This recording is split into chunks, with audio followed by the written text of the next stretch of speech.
নমস্কার বন্ধুরা, আমি আপনাদের সাথে সারিহান। তা যাবতীয় অনেক দিন ধরে আমাদের জেনারেটরটা একটু ডিস্টার্ব ছিল বলে আমাদের কমপ্লিট হয়নি। তা আশা করি কমপ্লিট হয়ে গেছে।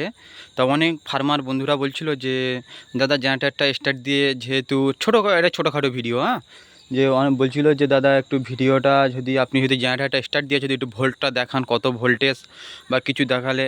তা যাই হোক, আমাদের এই 2-3টে মিটার লাগানো হয়নি, 1-2-3টে মিটার লাগানো হয়নি, যেহেতু সন্ধে হয়ে গেছে বলে ক্যামেরাটা একটু ঘোলা লাগছে।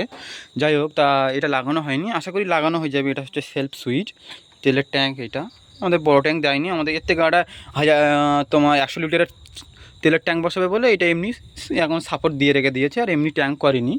যাই হোক, ওটা রেগুলেটর দেখতে পাচ্ছেন, ঠিক আছে। এটা আমরা ওই খোপ দিয়েছিলাম, ওটা অন্য কারণে দিয়েছিলাম, ওটা হয়নি বলে আর করা হয়নি। তো যাই হোক, জেনারেটরটা স্টার্ট দিয়ে দেখাই আপনাদের ভোল্টটা কত, যে ভোল্টেজটা কত, যে 3টে ফেজে ভোল্টেজটা কত।